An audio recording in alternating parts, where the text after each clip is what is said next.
Bismillahirrahmanirrahim. Bismillahirrahmanirrahim. Assalamualaikum warahmatullahi wabarakatuh.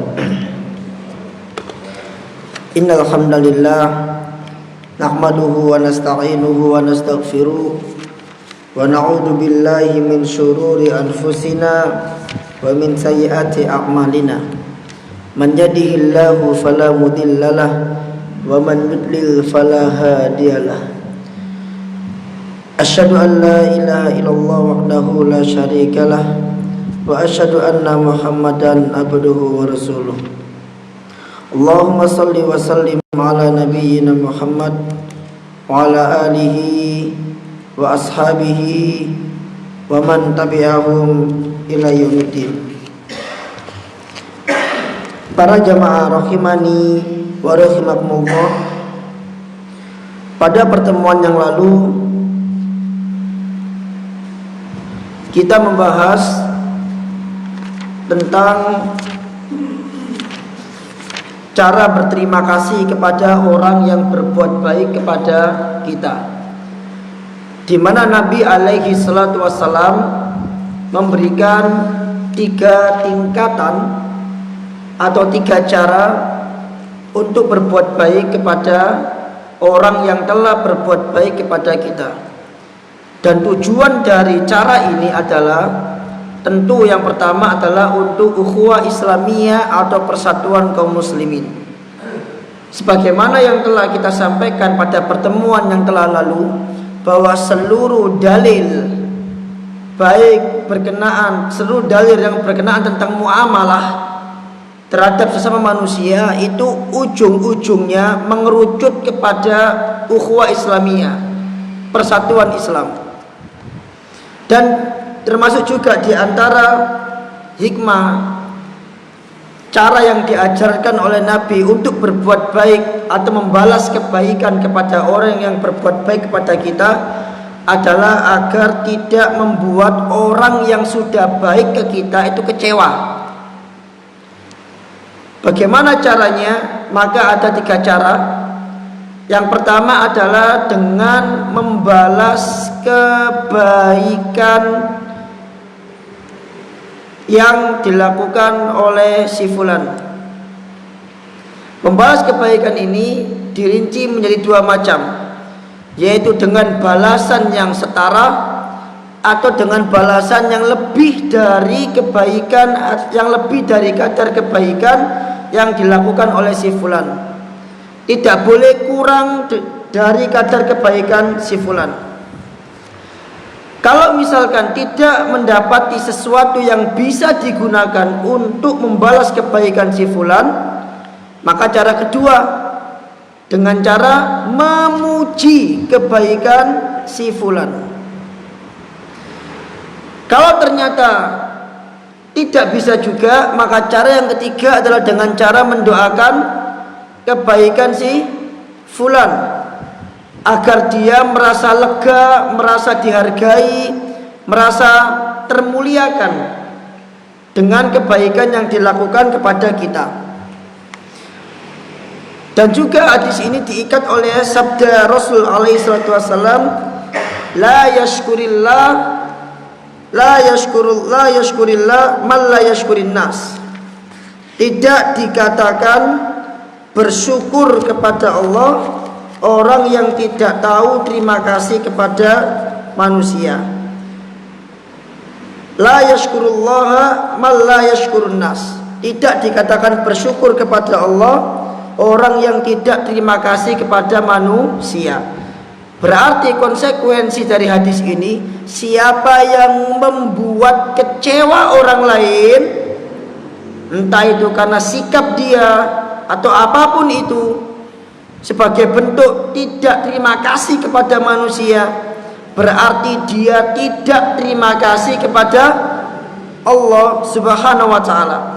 Karena pemberian manusia kepada kita itu sama juga dengan pemberian Allah kepada kita, hanya sebabnya perantaranya melalui si fulan tersebut.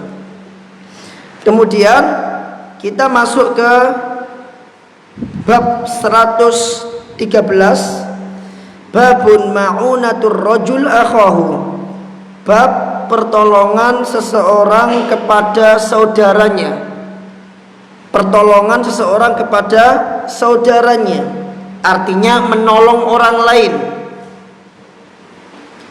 Kata Imam Bukhari, haddatsana Ismail ibni Abi Uwais qala haddatsani Abdurrahman ibni Abi Zinad an abihi an Urwah an Abi Murrah an Abi Murawih an Abi Dar radhiyallahu anhu anin Nabi sallallahu alaihi wasallam, dari Nabi sallallahu alaihi wasallam, kilah, Nabi pernah ditanya.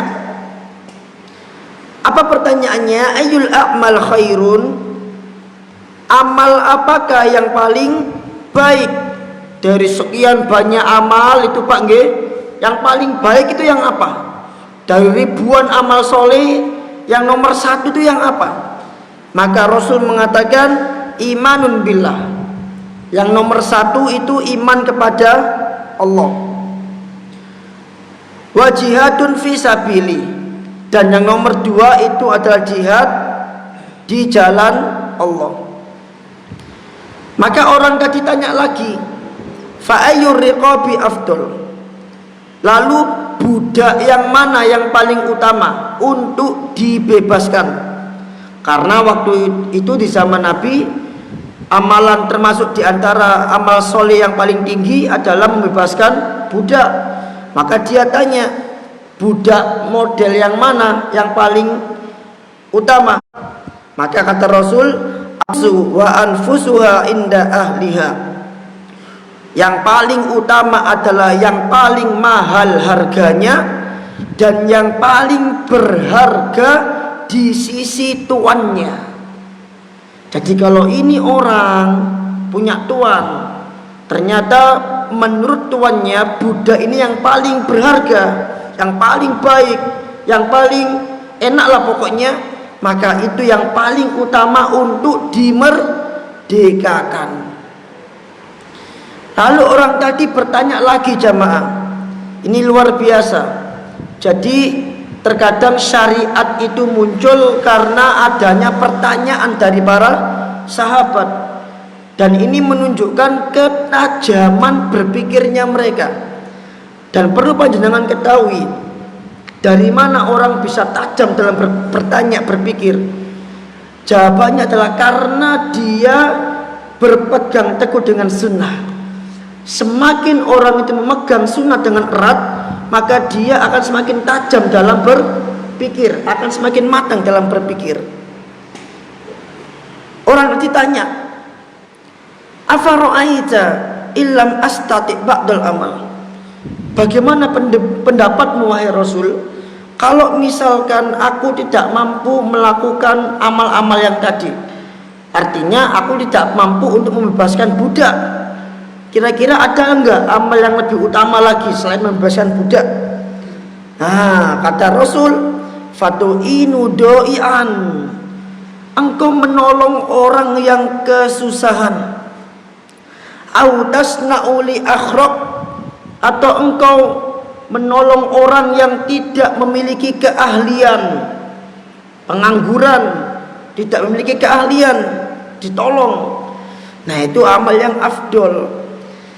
Nah, dia tanya lagi tingkatan setelahnya, afara'aita in da'uftu, bagaimana wahai Rasulullah kalau misalkan aku lemah, aku nggak bisa nolong karena mungkin hartanya nggak punya, nggak bisa bantu karena mungkin tidak memiliki kemampuan dia, tenaga dia tidak ada. Terus bagaimana ya Rasulullah? Nah, ini minimal jamaah, minimal cara menjadi orang baik. Kalau saya bilang, Rasul mengatakan tada'un nas minasyarri, jangan engkau memberikan keburukan kepada orang lain. Lek gak isok bantu, minimal ojo tambang rusak gitu loh. Kalau nggak bisa nolong, minimal jangan ngerusak. Kalau tidak bisa membantu, minimal jangan kamu membuat sesuatu yang bisa menimbulkan mudarat untuk orang tersebut, diem aja. Nah, ini standar orang berbuat baik. Kalau itu dilakukan, kata Rasul, fa innaha shadaqatun tasaddaqu biha ala nafsik. Karena hal itu hakikatnya adalah suatu sedekah yang engkau mensedekahkan dia terhadap dirimu sendiri. Artinya ketika orang menghindarkan kejelekan dari orang lain, itu terhitung sedekah kepada siapa? Dirinya sendiri. Pelajaran berharga dari hadis ini yang pertama adalah bahwasannya Nabi alaihi salatu wasallam menyebutkan tingkatan amal soleh. Ini menunjukkan bahwa amal soleh itu bertingkat-tingkat. Ada yang paling utama, ada yang pertengahan, ada yang paling bawah. Sebagaimana iman juga bertingkat-tingkat. Ada yang paling atas, ucapan la ilaha illallah, dan ada iman yang paling rendah, yaitu apa? Imatatul ada anit thariq, menyingkirkan gangguan dari jalan. Kemudian pelajaran yang kedua adalah bahwasannya kebaikan yang tertinggi itu adalah masalah akidah, masalah tauhid. Di sini Nabi alaihissalam sebagaimana yang panjenengan lihat, Nabi meletakkan keimanan kepada Allah di nomor 1 ketika ditanya tentang amal kebaikan yang paling baik, yang paling utama. Loh Ustaz, kok bisa menjadi amal? Iman ini kok bisa menjadi amal? Karena amal itu bagian daripada iman. Tidak boleh seseorang mengeluarkan amal dari iman. Kalau seseorang mengeluarkan amal dari iman, artinya memisahkan antara iman dengan amal, maka orang ini nanti menjadi apa? Murji'ah. Murji'ah adalah orang yang mengeluarkan amal dari iman. Tapi amal itu bagian daripada iman. Sehingga dengan iman yang baik, orang itu bisa dikatakan sudah beramal. Karena iman yang baik konsekuensinya adalah menuntut orang tersebut untuk beramal solih. Dan kalau antum ingat kajiannya Ustaz Zulhan pada pertemuan yang lalu, di antara nama lain iman, di antara nama lain tauhid, nama lain akidah, apa? Akhlak. Nama lain dari iman adalah akhlak. Nama lain dari akidah adalah akhlak. Nama lain tauhid adalah akhlak. Sebagian ulama menamakan seperti itu. Kenapa demikian? Karena iman dan akhlak ini satu kesatuan, tidak bisa dipisahkan. Kemudian pelajaran yang ketiga, amal kedua di hadis ini yang paling baik adalah jihad fi sabilillah. Berbeda dengan hadis yang lain di mana Nabi alaihissalam meletakkan birrul walidain sebagai amal kedua yang terbaik, baru jihad fi sabilillah. Tapi di amal ini itu jihad nomor 2 setelah iman. Dan ada ucapan bagus, penjelasan bagus dari Syekh penulis. Syekh mengatakan di sini bahwasannya jihad fi sabilillah, yang namanya jihad yabda'u min jihadin nafs, itu selalu dimulai dengan jihadun nafs. Apa jihadun nafs? Yaitu melawan hawa nafsu. Orang yang melawan hawa nafsu itu terhitung sebagai jihad. Jadi sebelum orang itu melakukan jihad fi sabilillah, dia harus bisa melakukan jihadun nafs. Kemudian saya mengatakan di sini, karena apabila seseorang tidak berjihad melawan hawa nafsunya untuk melaksanakan ketaatan dan meninggalkan maksiat, fa innahu la yastati an yujahida ghairahu ala dalik, maka dia tidak akan mampu berjihad untuk yang lainnya. Kalau melawan diri sendiri aja nggak bisa, apalagi melawan yang lain. Maka jihad itu dimulai dari jihadun nafs. Dan jihad yang paling utama, yang pertama kali adalah jihadun nafs, melawan hawa nafsu. Fayabda'ul, kata Syekh, maka seseorang itu hendaklah dia memulai berjuang untuk melawan hawa nafsunya, sehingga dia bisa menundukkan hawa nafsunya untuk bisa melaksanakan ketaatan dan meninggalkan kemaksiatan dan bersabar di atas apa yang telah ditakdirkan oleh Allah. Maka apabila nafsu kita sudah memiliki sifat-sifat yang tadi, maka pelakunya akan menjadi ahlul jihad. Pelakunya akan menjadi ahlul jihad. Wastata'a, dan pelakunya akan bisa memberikan manfaat kepada orang lain. Selama orang ini tidak bisa menundukkan hawa nafsunya, maka selama itu pula orang ini tidak akan bisa memberi manfaat kepada orang lain. Kemudian pelajaran yang keempat, antum perhatikan di sini, ketika Nabi ditanya tentang budak, Nabi mengatakan aqlaha samanan wa anfusaha inda ahliha. Yang paling utama adalah yang paling mahal harganya, yang paling berharga terhadap pemiliknya. Apa pelajaran yang kita tangkap dari ucapan Nabi SAW ini? Pelajaran yang paling berharga adalah bahwasannya amal soleh itu semakin besar pengorbanannya, maka amal itu semakin tinggi di sisi Allah Azza wa Jalla. Paham gak? Amal soleh itu semakin besar pengorbanannya, maka semakin tinggi di sisi Allah Azza wa Jalla. Secara umum seperti itu. Maka semakin banyak ia mengorbankan hartanya untuk fisabilillah, maka dia semakin tinggi, semakin mulia, semakin besar di sisi Allah dibanding orang yang sedikit mengeluarkan hartanya fisabilillah. Tapi sebagai catatan jamaah, ini semua juga dikembalikan kepada niat masing-masing. Karena amal yang sedikit itu bisa jadi mengalahkan amal yang besar karena faktor apa? Niat dan keikhlasan dia. Kalau orang yang beramal banyak, mengorbankan banyak hal, waktunya dia korbankan, hartanya dia korbankan, tapi ternyata ikhlasnya dia tidak 100%, tentu dia akan dikalahkan dengan orang yang mengorbankan harta sedikit tapi ikhlasnya 100%. Sebagaimana pertemuan yang telah lalu kita sudah jelaskan bahwasanya kita tidak pernah bisa mengalahkan amalnya para sahabat. Padahal para sahabat itu hanya berinfak berapa? 1 mud saja. Itu pun bukan emas. Itu pun bukan emas, hanya gandum, bahkan separuh mud saja. Sedangkan kita berinfak apa? Emas sebesar Uhud. Ternyata gunung Uhud sakmono gedene iku gak iso ngalahno infake sahabat yang berupa gandum yang hanya 1 mud. Mengapa demikian? Bersihnya hati mereka. Jadi ini prinsip dalam beramal soleh. Semakin banyak yang dikorbankan, maka akan semakin mulia, akan semakin tinggi, akan semakin utama. Makanya orang yang dari sisi ini, orang yang berkorban sapi, ya 1 sapi dengan urunan 7 sapi, maka yang paling afdol yang 1 sapi. Kenapa? Duitnya paling banyak, infaknya paling banyak. Paham gak?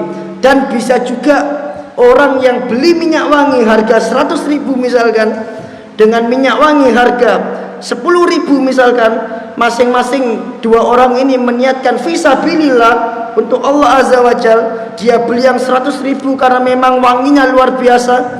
Tentu yang lebih afdol yang mana? Yang 100.000. Paling banyak berkorban, paling utama dan mulia. Meskipun sama-sama wanginya, tapi pengorbanan yang dia lakukan itu lebih besar dibanding orang yang hanya beli 10.000. Dan ini juga yang menyebabkan orang miskin yang berinfak dengan orang kaya yang berinfak, maka terkadang orang miskin yang berinfak ini lebih mulia, lebih utama dibanding orang kaya yang berinfak. Sebagaimana Nabi alaihissalam mengatakan, hampir-hampir saja orang-orang kaya dikalahkan orang-orang miskin. Padahal sahabat bertanya, bagaimana bisa wahai Rasulullah? Karena orang-orang kaya dia berinfak dengan separuh hartanya. Karena orang-orang kaya dia berinfak dengan harta, sedangkan orang-orang miskin yang intinya adalah dia berinfak dengan 1 dinar atau setengah dinar. Tapi infaknya orang miskin ini mengalahkan orang-orang kaya. Dari sisi mana? Pengorbanan yang dilakukan.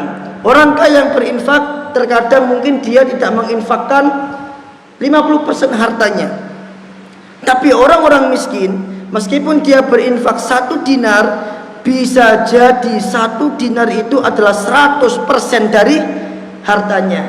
Sehingga berbeda antara orang yang berinfak 50% hartanya dengan orang yang berinfak 100% hartanya. Semakin besar pengorbanan dia, maka semakin besar pahalanya. Demikian juga mungkin bisa jadi orang yang sholat di Al-Jariyah yang rumahnya jauh, dia lebih besar pahalanya dibanding orang yang rumahnya dekat. Kenapa? Pengorbanan dia untuk bisa melakukan amal soleh lebih besar dibanding orang yang rumahnya dekat. Bisa dipahami sampai sini ya? Artinya semakin besar pengorbanan, semakin tinggi di hadapan Allah Azza wa Jalla. Makanya jangan pernah eman-eman dalam mengorbankan sesuatu kalau itu berkenaan dengan Allah Azza wa Jalla. Intinya kalau sudah urusannya Allah, maka berikan yang terbaik yang kita punya. Bahkan para sahabat Nabi, bahkan para wanita di zaman sahabat Nabi alaihissalam, mereka harta terbaik mereka adalah anak-anak mereka. Maka mereka mengorbankan anak-anak mereka untuk Allah Azza wa Jalla. Dengan cara apa? Menyuruh anak-anak mereka untuk ikut serta berjihad fisabilillah dan syahid di medan perang. Dan ketika syahid, apa kata mereka? Mereka mengatakan, ini ibunya sendiri, dia mengatakan, alhamdulillahilladzi syarafani biqatlihim. Segala puji bagi Allah yang telah memuliakan aku dengan sebab terbunuhnya anak-anakku di medan jihad. Orang nangis, orang sedih, orang mewek, malah mengatakan apa? Alhamdulillah. Karena mereka melihat bahwa pengorbanan terbaik yang mereka punya adalah anak-anak yang mereka miliki tersebut. Masya Allah. Kemudian pelajaran yang terakhir dari hadis ini adalah bayanu qimmatil imtina anis syarri, yaitu menjelaskan tentang berharganya menghindarkan kejelekan, atau berharganya menghindarkan gangguan dari orang lain. Wa anna dalika dakhilun fil a'mal iman, dan hal itu masuk ke dalam amal iman, dan hal itu merupakan sedekah yang dilakukan oleh seseorang terhadap dirinya sendiri. Artinya untuk menjadi orang baik, kalau tidak bisa berbuat baik atau memberi kepada orang lain, minimal jangan memberikan mudorot kepada orang lain. Ojo ngerusak lah minimal. Awak mau ora iso bantu, minimal ojo ngerusak. Baik. Kemudian hadis berikutnya, bab ahlul ma'rufi fid dunya, ahlul ma'rufi fil akhirah. Ini masya Allah sekali. Imam Bukhari mengatakan, orang yang berbuat ahli kebaikan di dunia, dia akan menjadi ahli kebaikan di akhirat. Siapa yang baik di dunia, di akhirat akan menjadi orang yang baik. Kata Imam Bukhari, haddatsana Ali ibnu Abi Hashim qala haddatsani Nusair ibnu Umar ibnu Yazid ibnu Qabisah ibnu Yazid al-Asadi, afwan, bukan ibnu. Haddatsani Nusair ibnu Umar ibnu Yazid ibnu Qabisah ibnu Yazid al-Asadi. Berarti ini dari Bani Asad, itu nama kabilah. An fulan, dari fulan, berarti ini tidak diketahui siapa yang meriwayatkan. Sami'tu Burma ibn Laithin ibni Burma. Aku mendengar Burma bin Laith bin Burma, bahwasanya dia mendengar Qabisah bin Asad al-Asadi berkata, kuntu indan Nabi sallallahu alaihi wasallam. Aku pernah berada di sisi Nabi alaihi salatu wasallam.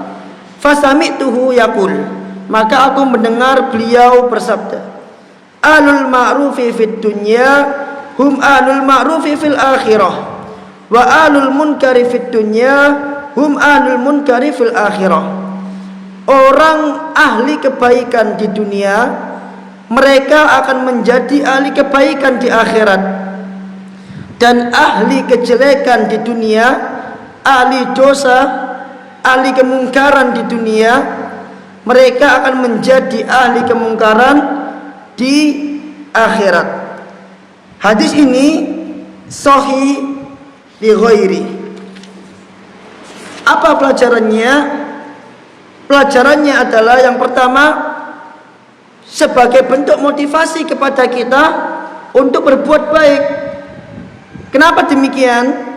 Karena kalau antum ingin menjadi baik di akhirat, maka harus menjadi baik di dunia. Dan sering saya mengulang-ulang ucapan ini, yaitu ucapan Ustaz Ridwan rahimahullah, barang siapa yang ingin keadaannya baik di akhirat, settingannya di dunia. Artinya naskahnya, apa artinya? Biografi kita itu, kita ingin bagaimana di akhirat itu kita tulis di dunia. Kita ingin mendapatkan happy ending di akhirat atau sad ending. Happy ending, akhir yang bahagia, atau sad ending, akhir yang menyedihkan di akhirat. Itu panjenengan menulisnya di sini, sekarang ini, di dunia ini. Maka orang yang baik di dunia akan menjadi orang yang baik di akhirat. Jadi ini motivasi untuk beramal yang baik. Dan demikian juga kalau ingin jelek di akhirat, maka silakan menjadi orang yang jelek. Itu pelajaran yang pertama. Pelajaran yang kedua adalah harus diingat bahwa yang namanya kebaikan selalu butuh yang namanya pengorbanan. Tidak ada kebaikan tanpa pengorbanan. Setiap kebaikan selalu butuh pengorbanan. Apapun itu. Apa contohnya? Misalkan, apa contohnya? Coba kasih contoh. Setiap kebaikan selalu membutuhkan pengorbanan. Panjenengan pergi ke masjid, salat subuh di masjid, itu butuh pengorbanan. Kalau bahasa kita butuh effort, butuh usaha keras. Panjenengan harus melawan rasa kantuk yang begitu berat. Kemudian panjenengan harus berjalan ke masjid untuk mendatangi panggilan Allah Azza wa Jalla. Itu butuh pengorbanan. Makanya Nabi SAW menjadikan sholat subuh itu sebagai standar orang itu munafik atau tidak. Orang itu dikatakan munafik atau tidak, itu dilihat dari sholat subuh dan isyaknya. Apalagi kalau misalkan sholat subuh hawanya dingin, maka pengorbanan yang dilakukan tentu lebih besar. Contoh lain, mengantarkan anak sekolah. Ada murid itu yang rumahnya Ersael sana, Pak. Murid saya itu ada rumahnya daerah Ersael sana. Ada yang rumahnya dekat sekitar sini, ke dinding sini. Karena saking kepinginnya orang tua ini anaknya menghafal Quran, dan di daerah sana susah, Surabaya Barat tidak ada sekolah sunnah, susah sekali. Akhirnya apa boleh buat? Rela berangkat jam 5 untuk bisa sampai ke Tauhidullah. Ada juga yang rumahnya daerah Benowo. Salah seorang murid saya, daerah Benowo rumahnya. Dia berangkat jam 5 habis subuh untuk ke sini, sekolah ke sini. Dalam rangka apa? Saking kepengennya orang tua ini anaknya menghafal Quran, anaknya baik, saking kepenginnya. Dan saking kepenginnya orang tua ini anaknya tidak telat, maka berangkat jam 5. Saya tanya, berangkat jam berapa kamu? Dari jam 5. Berarti kebaikan itu selalu butuh pengorbanan. Jangan pernah berkata baik kalau panjenengan tidak mau mengorbankan sesuatu yang panjenengan cintai. Ya, korban bensin, korban motor, dan mungkin bisa jadi bocor di tengah jalan, atau mungkin mogok sepeda motornya. Ada beberapa anak kadang WA saya, Afan Ustaz terlambat, sepeda motornya bocor, sepeda motornya mogok. Itu adalah bagian dari pengorbanan terhadap kebaikan. Artinya setiap kebaikan selalu membutuhkan pengorbanan. Itu selalu diingat-ingat. Semakin besar kebaikannya, maka pengorbanannya akan semakin besar. Maka orang haji itu kebaikan yang besar, Pak. Maka pengorbanannya nggak kaleng-kaleng. Panjenengan harus mengeluarkan uang sekian ratus juta, sampai di sana fisiknya harus kuat, harus menahan panas, bermalam di Mina harus menahan dinginnya Mina, beralaskan bumi, beratapkan langit, belum berdesak-desaan ketika di Arafah, menahan panas di Arafah. Ini bentuk pengorbanan. Bisa dipahami nggih? Artinya semakin besar kebaikan, semakin besar pengorbanan. Jangan pernah berharap ingin bisa melakukan kebaikan yang besar kalau panjenengan tidak mau mengeluarkan pengorbanan yang besar. Artinya pengorbanan dengan kebaikan ini berjalan lurus, tidak berjalan terbalik. Kemudian pelajaran yang kedua adalah al-jaza'u min jinsil amal. Balasan itu sesuai dengan jenis amal. Dan pelajaran yang ketiga, ini yang paling penting, bahwasanya seseorang itu akan dibangkitkan di akhirat sesuai dengan keadaan dia di dunia. Rasul SAW mengatakan, yub'atsu kullu abadin ala ma mata alaihi. Seseorang akan dibangkitkan sesuai dengan keadaan bagaimana dia mati. Dan para ulama mengatakan demikian juga seseorang akan dimatikan sesuai dengan kebiasaan dia di dunia. Maka ketika dia orang yang baik, maka di akhirat dia pun akan dibangkitkan menjadi orang yang baik. Ketika dia orang yang jelek, maka dibangkitkan di akhirat nanti sebagai orang yang jelek. Demikian seterusnya. Jadi seseorang akan dibangkitkan sesuai dengan keadaannya di dunia. Baik. Kemudian hadis yang ketiga, agak panjang hadisnya.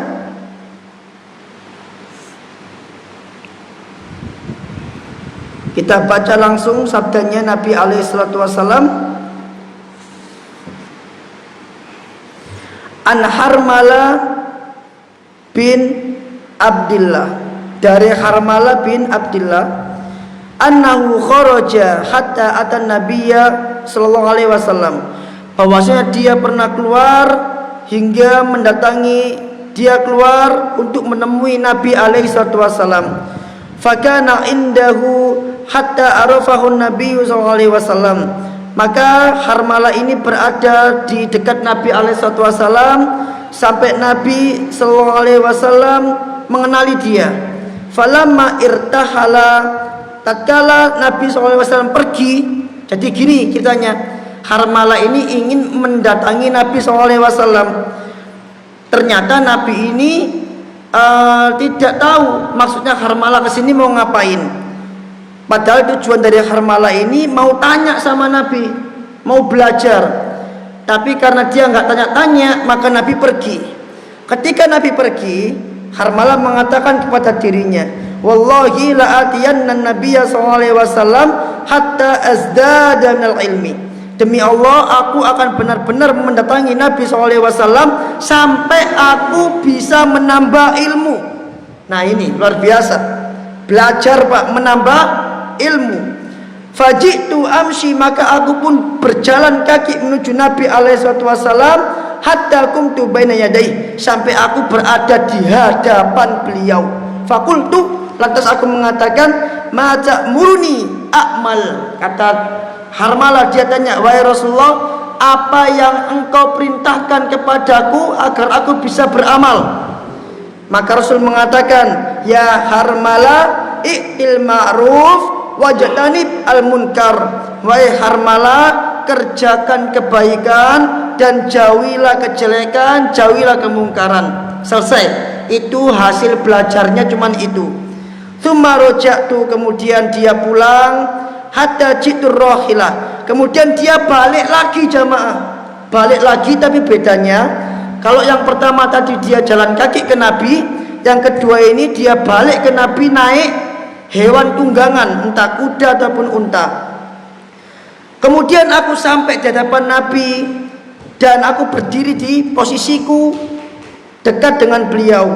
Lalu aku mengatakan, wahai Rasulullah, ma ta'muruni a'mal. Pertanyaan yang sama, wahai Rasul, apa yang engkau perintahkan kepadaku agar aku bisa beramal? Maka Nabi mengatakan, ya Harmala, i'til ma'ruf, perbuatlah yang baik, wajtanib al munkar, dan jauhilah kejelekan.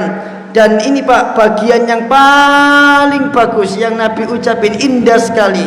Bagaimana orang itu perlu untuk berbuat baik kepada orang. Lihat kata Nabi, wandur, dan perhatikanlah, ma yu'jibu udunaka an yaqula lakal qaum idza kumta min indihim fa'tihi. Dan perhatikan sesuatu yang membuat dirimu suka, sesuatu yang membuat dirimu senang kalau mendengarnya. Ketika orang lain atau suatu kaum mengatakan kepadamu, ketika kamu tinggal bersama mereka, fa'tihi, maka lakukan. Nanti tak jelasin.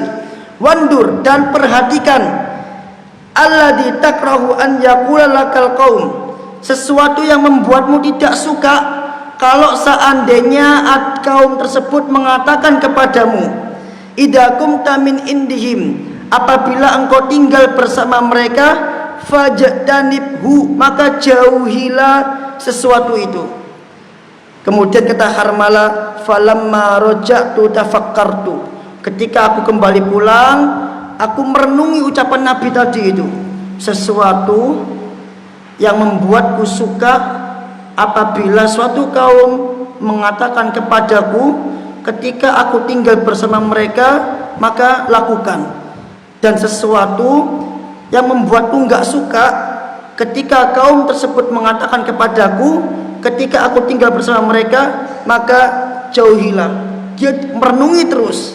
Akhirnya faidahuma lam yada'a syai'an. Ternyata dua ucapan tadi itu mencakup segala kebaikan yang ada. Ternyata dua ucapan Nabi tadi itu dipikir-pikir oleh Harmala, ucapan ini mencakup semua kebaikan yang ada di dalam Islam. Ana jelasin nanti. Pelajaran yang pertama adalah apa Pak? Panjenengan bisa melihat hatta azdada minal ilmi, sampai aku menambah ilmu. Ini menunjukkan bahwa para sahabat itu di antara yang mereka suka itu adalah belajar. Jadi tidak dikatakan salafi. Jangan ngaku salafi lek males nang majelis ilmu, ngoten. Yang namanya salafi mengikuti sahabat itu senang yang namanya belajar. Karena para sahabat dia suka belajar, bahkan dia rela jalan kaki ketemu Nabi hanya untuk belajar. Nggak ketemu sama Nabi, dicari Nabi sampai dia bisa belajar. Udah pulang ke rumah, balik lagi ke Nabi SAW, kurang puas. Tapi bedanya dia balik naik apa? Naik tunggangan, hanya dalam rangka belajar.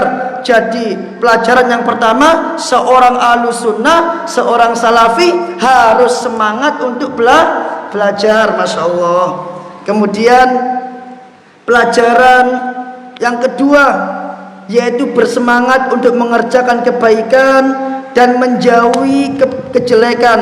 Kalau masalah kebaikan jamaah, kaidahnya adalah mengerjakan semampunya.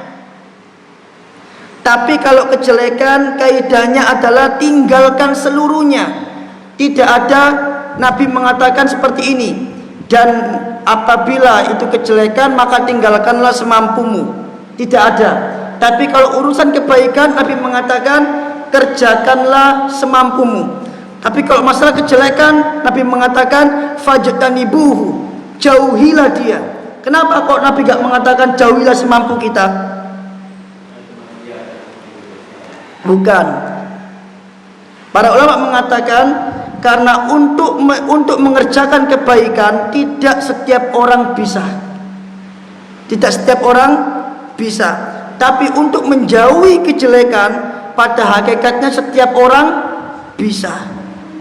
Hakikatnya setiap orang bisa. Kenapa? Karena tidak membutuhkan usaha.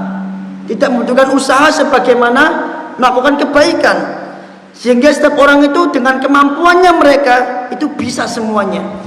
Sebenarnya bisa, asal dia mampu melawan hawa nafsunya. Itulah kenapa Nabi mengatakan kalau untuk kejelekan jauhilah. Tidak ada jauhilah semampumu, maksudnya lek mampu jauhi, lek gak mampu ojo dijauhi. Gak ada seperti itu, total jauhi. Itu kata Nabi alaihi salatu wasallam. Kemudian pelajaran yang terakhir, Pak, dari sabda Nabi ini, perhatiin gimana saya ngomongnya ya. Gini, seseorang itu terkadang kebaikannya itu dinilai dari omongan orang. Paham gak? Orang ini dinilai baik atau enggak terkadang standar penilaiannya itu dari ucapan orang. Makanya Nabi alaihissalam mengatakan orang baik itu adalah apabila kedatangannya diharapkan oleh orang lain. Apabila orang senang dengan keberadaannya dan orang merasa aman dengan kejelekannya. Dan sejelek-jelek manusia adalah orang yang khawatir akan kejelekan orang tersebut ketika dia berada di tempat tersebut. Dan apabila dia pergi dari tempat tersebut, maka orang bersyukur atas kepergian dia.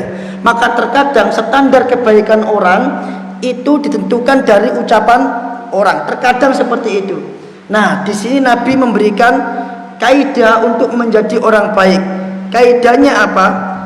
Kalau seandainya yang kamu lakukan itu bisa menyebabkan orang lain berkata baik terhadap tentang dirimu, lakukan. Tapi sebaliknya, kalau yang kamu lakukan itu justru menjadikan orang lain ngomong gak enak tentang dirimu, ojo dilakukan. Ini maksudnya. Perhatikanlah, segala sesuatu yang engkau suka mendengarnya dari ucapan suatu kaum ketika engkau bersama mereka, kerjakan. Dan segala sesuatu yang tidak engkau suka mendengarkannya ketika engkau bersama mereka, maka jauhilah. Maka segala perbuatan kalau sekiranya itu menjadikan seseorang berkata jelek tentang kita, jangan dilakukan. Misal nih, kita keluar rumah di lingkungan kita ini, Al-Jariyat misalkan, kita tinggal di sini, kita keluar rumah, kita pakai celana pendek, maka kita pikir dulu, aku pakai celana pendek ini, kira-kira orang-orang ini menilai aku bagaimana? Kalau ternyata, oh masya Allah, Ustaz pakai celana pendek, rek bagus banget, kerjakan. Tapi kalau orang-orang mengatakan, Ustaz kok kato endek, ojo dikerjakan. Paham gak? Contoh lain, cara berbicara misalkan. Kalau dengan cara berbicara yang demikian itu bisa membuat orang lain mengatakan, masya Allah si fulan itu loh sopan sekali, lanjutkan cara seperti itu. Tapi kalau dengan cara berbicara justru membuat orang lain mengatakan, kasar sekali orang itu, ngomongnya itu loh gak tahu dijogo, gak tahu dipikir dhisik, ceplas-ceplos saja, maka harus berubah. Ini wasiatnya Nabi kepada Harmalah. Segala sesuatu yang engkau suka kalau orang lain mengatakan tentang dirimu, kerjakan. Dan segala sesuatu yang engkau enggak suka kalau orang lain mengatakan tentang dirimu, maka jangan kerjakan. Apakah kita suka dikatakan misalkan apa contohnya, Pak? Saya nggak bisa contoh ini. Sebenarnya banyak, cuman kadang kita nggak peka. Apa contohnya ya? Nah ini Pak, yang saya lakuin.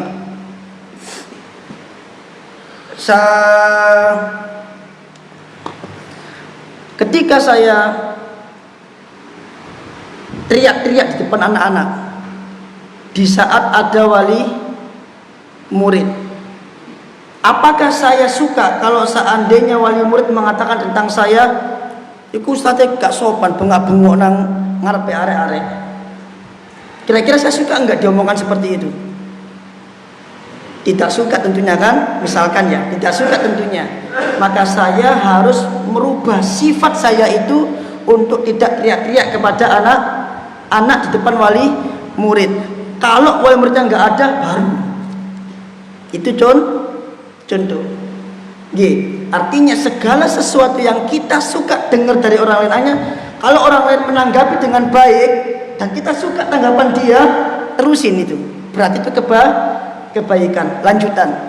Tapi kalau kita tidak suka orang lain ngomong tentang diri kita dengan sesuatu yang jelek, maka jangan dilakukan. Kenapa kok dijadikan ucapan orang lain Pak oleh Nabi SAW? Karena kebaikan kejelekan ini terkadang bisa dinilai dengan fitrahnya orang masing-masing. Setiap manusia punya fitrah. Tanpa belajar pun orang tahu ini baik, ini jelek. Tanpa dijelaskan khamr itu haram, semua orang sepakat khamr itu jelek. Ngoten nggih, ya kan? Tanpa dikatakan rokok itu haram, rokok itu jelek, semua orang sepakat rokok itu jelek. Bahkan yang merokok pun mengakui rokok itu jelek. Artinya kebaikan dan kejelekan itu bisa dinilai secara fitrah tanpa harus belajar.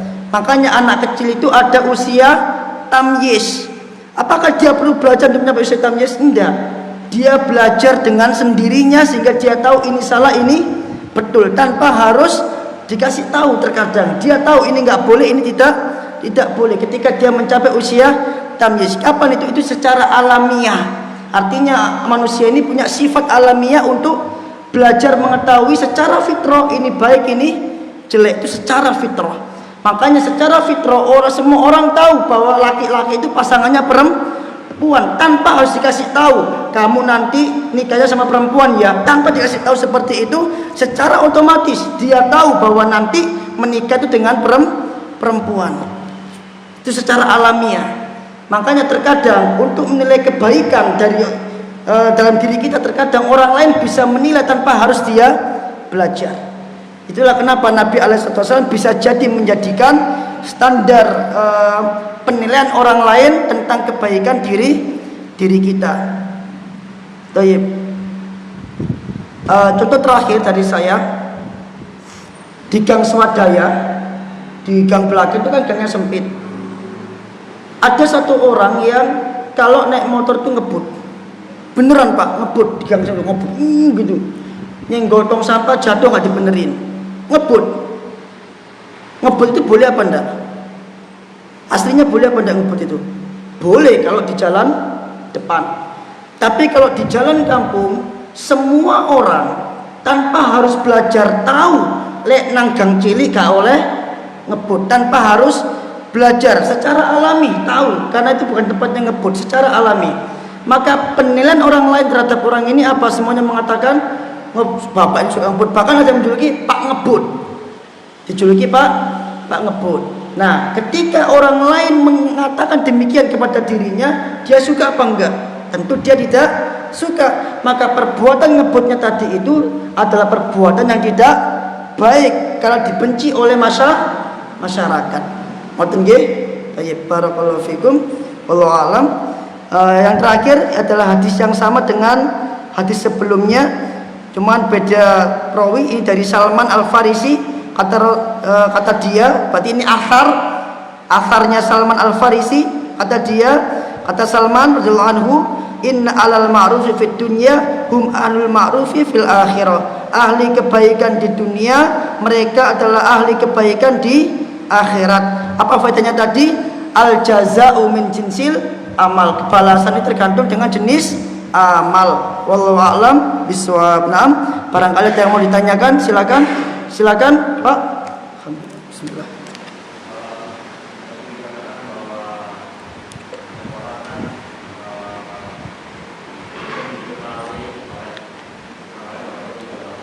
Hmm.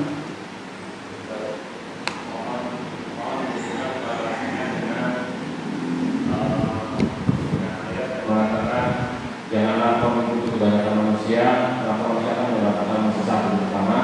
Kemudian yang kedua, dengan hadis yang mengatakan bahwa barang siapa meninggalkan Allah, maka Allah akan, barang siapa mengikuti kebanyakan manusia karena melihat saya memaksiati Allah, maka Allah akan menjadikan manusia tidak suka padanya dan sebaliknya. Nah, dalam satu hal ini mungkin kalau saya ambil kesimpulan terdapat korelasi bahwa hal tersebut adalah satu hal yang makruh, di mana kebaikan itu tidak bermaksud kepada Allah dan kemungkinan termasuk dalam hal lingkungan orang-orang yang baik. Dimana kalau kita terdapat dalam lingkungan orang-orang yang buruk, bisa jadi kebaikan yang dilakukan perasaannya berbeda. Masya Allah, wa jazakumullah khairan. Ini bagus sekali jamaah. Jadi kita perlu kasih tanbih, kita perlu kasih garis bawah bahwa ada kebaikan itu yang disepakati oleh masyarakat yang menjadi uruf dari masyarakat tersebut. Apabila kebaikan tersebut itu sudah disepakati oleh masyarakat, maka apa-apa yang mengisi dari kesepakatan tersebut maka akan dinilai sebagai kejelekan. Ya kan? Ada kan kebaikan yang sudah menjadi norma-norma masyarakat. Itulah kenapa yang namanya adat masyarakat itu terkadang menjadi hukum di dalam fikih. Karena apa? Karena memang terkadang dia menjadi sesuatu yang disepakati. Jadi ada kebaikan-kebaikan itu yang disepakati oleh masyarakat. Sehingga kalau ada kebaikan yang tidak disepakati oleh masyarakat, tentu ini bisa kita katakan keluar dari hadis yang tadi. Contoh, sebagian mengatakan jenggot itu tidak baik, membuat orang tampak tua, boros mukanya, kurang ganteng. Tapi sebagian lagi mengatakan justru dengan jenggot seorang laki-laki itu menjadi laki-laki yang jantan, yang gentleman, yang jelas. Nah, yang seperti ini tentu kita tidak bisa mengikuti ucapan manusia yang mengatakan bahwa jenggot itu membuat kita tidak ganteng atau tidak gentleman, gitu kan? Tapi kalau dalam masalah kebaikan yang disepakati, ya, dalam masalah kebaikan yang disepakati, maka tentu kita tidak boleh menyimpang dari norma-norma tersebut. Nah, ini luar biasa. Nah, adapun bagaimana dengan ayat yang tadi, apabila engkau mengikuti kebanyakan manusia, niscaya mereka akan menyesatkan engkau dari jalan Allah. Maksudnya bagaimana? Apabila manusia tersebut, apabila masyarakat atau orang-orang dia melakukan suatu perbuatan yang bertentangan dengan dalil, maka kita tidak boleh berhujjah dengan mereka, tidak boleh berhujjah dengan katanya mereka. Kalau memang perbuatan bertentangan dengan dalil, harus kembali kepada Allah dan Rasulnya, gitu. Tapi kembali kepada ucapan yang pertama tadi, ada kalanya perbuatan tersebut seandainya nggak ada dalilnya, itu ada sesuatu yang memang disepakati oleh masyarakat, disepakati oleh masyarakat. Masyarakat kita sepakat tato, orang yang tatoan itu jelek, nggak ada perbedaan, nggak ada yang mengatakan orang tatoan itu soleh, nggak ada, sepakat. Maka tato ini tidak boleh kita lakukan. Itu misalkan saja. Adapun pada perbuatan-perbuatan yang tidak disepakati oleh masyarakat, maka kita tentu kembalikan kepada Al-Quran dan Sunnah. Tidak setiap ucapan orang itu diterima kecuali ucapan yang muwafaqah, yang sesuai dengan Al-Quran dan Sunnah. Sehingga ketika kita meninggalkan Al-Quran dan Sunnah untuk mengikuti ucapan manusia, maka masuklah ke dalam ayat yang tadi. Jika engkau mengikuti kebanyakan manusia, maka mereka bisa menyesatkan dirimu dari jalan Allah. Karena memang tidak semua kebanyakan, karena memang terkadang seseorang boleh mengikuti kebanyakan manusia. Contoh, orang dianjurkan mengikuti jumhur ulama, itu kan kebanyakan manusia. Ketika kebanyakan manusia berada di atas kebaikan, maka kita diperintahkan untuk mengikuti mereka. Ketika kebanyakan manusia berada di atas kejelekan, maka jangan diikuti. Contoh lagi, Nabi SAW pernah mengabarkan tentang as-sawaidul a'dham, kalau nggak salah, as-sawaidul a'dham, golongan yang paling banyak. Maksudnya adalah Nabi SAW memerintahkan manusia itu untuk beragama mengikuti yang terbanyak. Terbanyak yang bagaimana ini? Tentu ada tanda tanya. Terbanyak baik atau terbanyak jelek? Jawabannya apa? Terbanyak baik. Katakanlah di sebuah kampung cuman kita tok orangnya. Kebanyakan kita itu sholat, hanya satu yang nggak sholat. Kita ikut yang satu apa yang banyak? Yang banyak. Kebanyakan kita nggak sholat, cuman satu yang sholat. Kita ikut yang banyak apa yang sedikit? Yang sedikit. Oke? Jadi tidak selalu kebanyakan itu jelek. Memang di Al-Quran lafaz aktsaruhum kebanyakan itu bermakna jelek. Tapi itu ada rinciannya. Tidak semua yang namanya kebanyakan itu bermakna jelek. Al-jamaah itu artinya apa? Banyak. Jumlah orang lebih dari 2, jamaah itu artinya apa? Banyak. Kalau di sini mungkin al-jamaah mungkin 1-2 orang, satu kampung 1-2 orang. Tapi kalau di Madinah banyak, sekian banyak itu al-jamaah itu. Tidak menjadi asing di situ. Lalu kita mengikuti yang mana? Kalau misalkan kita berada di Madinah, ya mengikuti semuanya itu yang baik-baik itu. Artinya kalau kebanyakannya itu memang baik, maka ikutilah kebanyakan. Kalau kebanyakannya itu jelek, maka jangan ikuti yang kebanyakan. Ya? Berarti apakah ada kemungkinan suatu hal yang jelek itu mengikut kebiasaan di suatu tahun? Karena yang terjadi kalau kita kampung, orang itu tidak pernah datang jasinan dan dia dianggap orang yang jelek. Iya. Tidak pernah datang karena kalau kita hilang, gitu. Hal itu menjadi hal yang ada di mana? Baik. Ini kembali kepada ucapan yang pertama tadi. Ya. Ucapan pertama tadi apa? Kebaikan yang disepakati oleh masyarakat, yang tentunya semua kebaikan standarnya apa?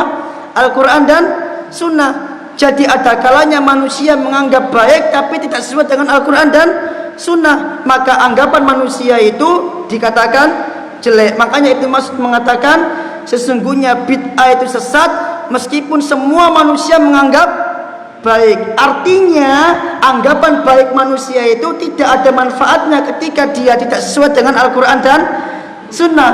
Karena Ibnu Mas'ud mengatakan kullu bid'atin dolalan walau kana nasu yarawna hasanatan atau kama qala.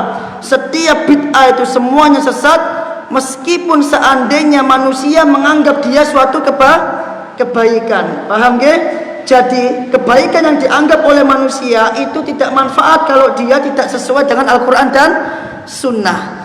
Kebaikan manusia, kebaikan yang dianggap oleh manusia itu menjadi suatu hukum manakala dia tidak bertentangan dengan Al-Quran dan Sunnah. Suatu adat istiadat, suatu budaya akan menjadi suatu hukum, akan menjadi suatu kebaikan manakala dia tidak bertentangan dengan Al-Quran dan Sunnah. Contoh, ru'ya itu adatnya Islam atau bukan? Bukan. Ru'ya itu adalah perbuatan jahiliyah, gitu kan? Maka ketika Islam datang, maka diatur oleh Islam mana ru'ya yang boleh, mana yang ru'ya yang tidak boleh, gitu. Jadi kebaikan yang dianggap oleh manusia itu enggak ada manfaatnya kalau dia tidak sesuai dengan Al-Quran dan Sunnah. Kebaikan adat budaya itu enggak ada manfaatnya kalau tidak sesuai dengan Al-Quran dan Sunnah. Tapi kalau adat budaya itu sesuai dengan Al-Quran dan Sunnah, maka Islam datang untuk mendukung itu. Paham nggih? Islam datang untuk mendukung hal tersebut. Sudah? Apalagi? Sudah? Semoga bermanfaat, semoga menjawab pertanyaan. Kurang lebihnya saya mohon maaf. Akhirul kalam, subhanakallahumma bihamdika asyhadu an la ilaha illa anta astaghfiruka wa atubu ilaik. Assalamualaikum warahmatullahi wabarakatuh.